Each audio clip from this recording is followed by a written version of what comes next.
Dinosaur का अंडा। भीमेश पलंग पे सो के पट्टी बंधवा के बड़बड़ कर रहा था कि अरे छोटू, तेरा काम जब तू अंडा ताना तभी तमाम करने की सोचा तो वो हो नहीं पाया। चलो ठीक है करके रामेश्वर की खबर लेना चाहकर सांप छोड़ा तो वो आकर मेरे गले में पड़ गया। कोई बात नहीं करके फिर भी नहीं छोड़ूंगा क्योंकि मेरा नाम है भीमेश। बोलते हुए रामेश्वर के घर की खिड़की से भीमेश ने अंदर झांका। भीमेश को अंदर रामेश्वर और डायनोसर दोनों हंसते हुए दिखे।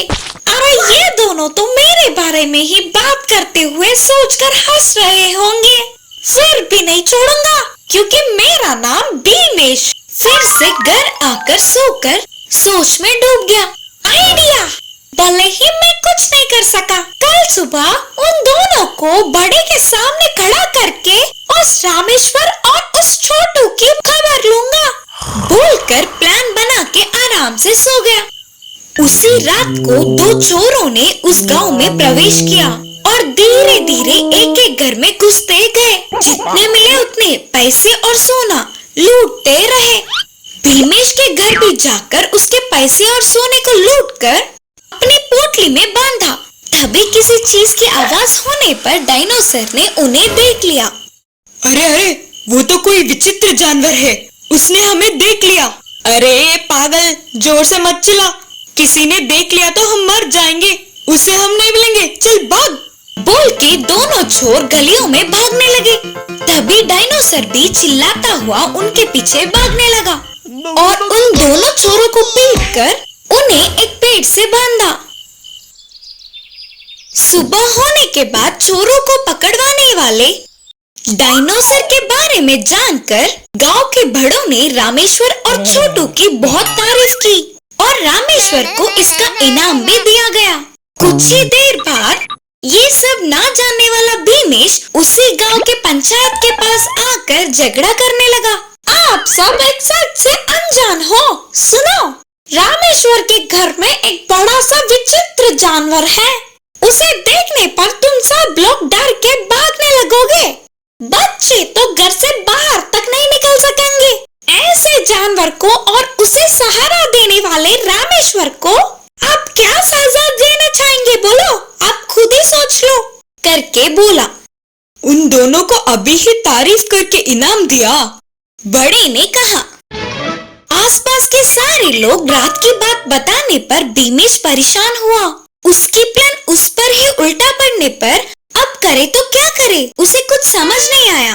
तेरे घर में कुछ तो चोरी हुआ होगा, पहले उधर जाके देख ले भीमेश, करके बड़े ने कहा। अरे छोटू रामेश्वर दोनों मिलकर फिर से मुझे बुद्धू बनाए। भीमेश के ऐसे बोलने पर उधर के सारे लोग हंस पड़े और वो भागते हुए घर गया। एक बड़ा सा अंडा। एक गांव में रामेश्वर नाम का व्यक्ति रहता था। वह बहुत ही भला इंसान था। उसके पास जितना है उतने में ही सामने वालों की मदद करता था। रामेश्वर हर रोज जंगल जाते हुए लकड़ियां काट के लाकर उन्हें बेचकर खुशी से जीता था। रामेश्वर के घर के पड़ोस में ही भीमेश रहता था। वह बहुत ही कंजूस आदमी था, कभी किसी की भी मदद नहीं करता था और तो और सामने वालों को देखकर बहुत ही जलता था।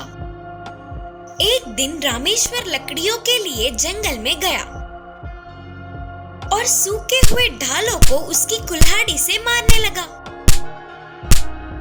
उसे वहीं थोड़ी दूर में एक बड़ा सा अंडा दिखा।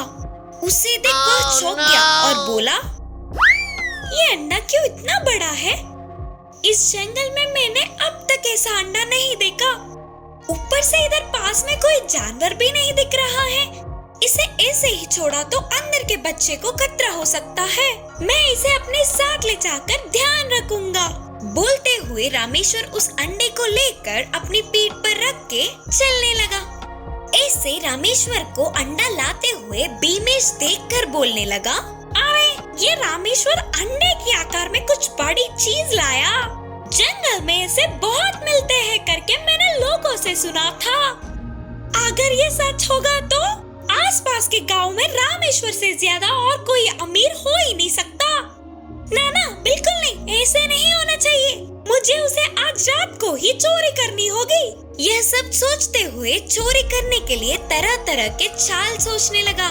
रात होते ही बिना आवाज के रामेश्वर के घर में घुसा और उस समय रामेश्वर पलंग पे गहरी नींद में सो रहा था और उस पलंग के बाजू में ही वो बड़ा सा अंडा था। ये तो अच्छी मौका है मेरे लिए। बोलते हुए अंडे को मेहनत से पीठ पर रखकर धीमे से अपने घर ले गया बीमिश और कहा, बहुत ही ज्यादा बड़ा अंडा, अगर इसे उबाल कर खाऊंगा तो पूरे 1 महीने तक खा सकूंगा। लेकिन मुझे तो उबले हुए अंडे से ज्यादा ऑमलेट पसंद है। और तभी वो अंडा अचानक से उसके पीछे गोल गोल घूम रहा था और एकदम से रफ्तार से घूमने लगा। उसके ऐसे घूमते रहने से बीमेश को चक्कर आने लगे। अरे देख तू ना, मुर्गी का अंडा है या गधे का, मुझे तो पता नहीं, अबे तोड़कर खा लूंगा। ऐसे गुस्से में अंडे को काट के खाने के लिए हथौड़ा निकाला। फिर अंडे ने बीमेश को इधर उधर भगाया। आखिर में अंडा उस पर सारी तरफ से हमला करने लगा। ऐसे उसे बहुत चोट पहुँचे। फिर से अंडा ऐसे ही गटरते जाते हुए रामेश्वर के घर चली गई और बेचारा बीमेश तो अंडे के दिए हुए घावों से रोते हुए बैठ गया।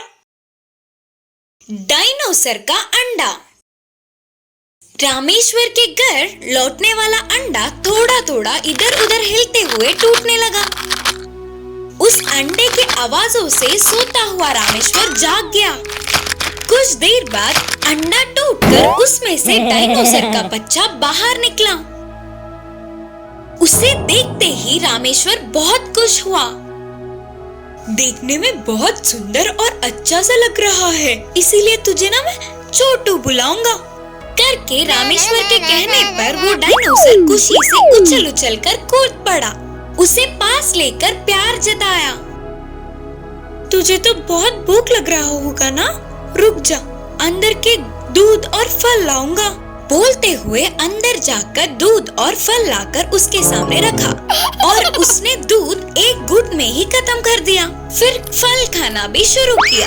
अरे छोटू, मुझे ना नींद आ रहा है और तू भी फल खाकर थोड़ी देर सो जा। सुबह होने पर मैं जाकर तेरे लिए तरह तरह के आहार लाऊंगा, ठीक है? करके बोलकर रामेश्वर को नींद आने पर वो सो गया। डायनोसर फल खाता रहा। दूसरी ओर बीमेश गुस्से से लाल हो रहा था। उसके घावों का बदला लेने के लिए मौका ढूंढ रहा था। अरे ओ रामेश्वर, तेरे अंडे से मेरे सर को फोटेगा तू? अरे ओ, तू नहीं जानता, अब तो तेरा काम तमाम होगा। ऐसे बोलते हुए बड़ी सी टोकरी के ऊपर का ढक्कन निकाला। उसमें से बाहर निकली हुई बड़ी सी सांप डसते हुए सो रहे रामेश्वर के पास गई। उसके शब्दों से, उन आवाजों से रामेश्वर उठ गया और उतनी बड़ी सांप को देखते हुए कांपने लगा और डरकर चिल्लाया, सांप सांप, बचाओ बचाओ। उन आवाजों को सुनकर डायनोसर उठ गया और सांप से लड़ने लगा। ऐसे डायनोसर और सांप के बीच बहुत देर तक युद्ध हुआ।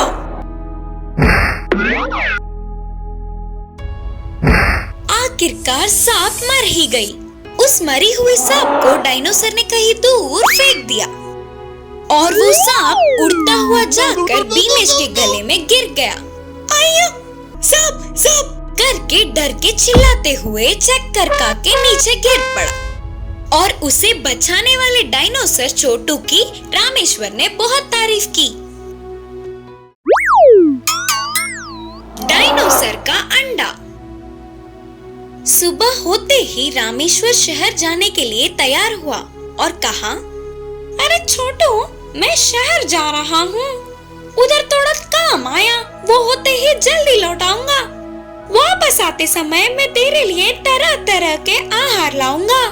तब तक ना तू अंदर ही रह, कहीं बाहर मत जा और नए लोगों से सावधान।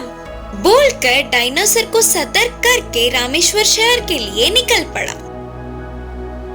ये सब घर के बाहर ही खड़े भीमेश ने सुना और बोला, रामेश्वर तो शहर जा रहा है, इसका मतलब अब ये शाम तक नहीं लौटेगा और तब तक मुझे इस छोटू की खबर लेना होगा। लेकिन जब वो अंडा था तभी मेरा हाल बेहाल कर दिया, इसीलिए तो मुझे जो भी सोचूं और करूं बहुत सावधानी बरतनी पड़ेगी। ऐसे थोड़ी देर बहुत सोच विचार करके भीमेश एक निर्णय पर पहुंचा। यस, उससे ना मैं एक केक में नशीली दवा मिलाकर खिलाऊंगा, फिर उसके बेहोश होने के बाद डायनासोर को 2 आदमियों के मदद से जंगल ले जाकर छोड़ना या कुछ और करना सोचूंगा करके निर्णय किया। ऐसे जल्दी से केक तैयार करके उसमें नशीली दवा मिलाया। भीमेश उस केक को लेकर डायनासोर के पास पहुंचा। हेलो रे छोटू, हैप्पी बर्थडे। तेरे बारे में मेरे दोस्त रामेश्वर से सुन के तेरे लिए केक लाया हूँ, बोलकर केक दिखाया। उस केक को देखते ही डायनासोर खुशी से उछल पड़ा। अरे छोटू, ये पूरा तेरे लिए ही तो है, चल खा ले करके बोलते हुए और पूरा केक एक ही बार में डायनासोर खा गया। थोड़ी देर भीमेश ने अच्छा बनने का नाटक किया और थोड़ी ही देर में डायनासोर बेहोश होकर गिर पड़ा। सब कुछ उसके चाल के मुताबिक ही होने पर भीमेश ने जोर से सीटी मारी। वह सुनते ही बाहर के 2 आदमी रस्सी लेकर अंदर गए। भीमेश और उसके आदमी मिलकर छोटू को रस्सी से बांधने की कोशिश करते रहे। इतने में अचानक डायनासोर चिल्लाता हुआ एकदम से उठ गया और मुंह से केक को बाहर निकालकर फेंका। ये सब देख भीमेश चौंक गया। बाप रे बाप, केक को चबाकर खाने के बजाय इसने होशियारी से मुंह में ही रखा। इसमें भी उस रामेश्वर की बुद्धि ही आई। डायनासोर जोर से चिल्लाता हुआ भीमेश और उसके 2 आदमियों को हवा में उछल उछल कर बहुत पीटा।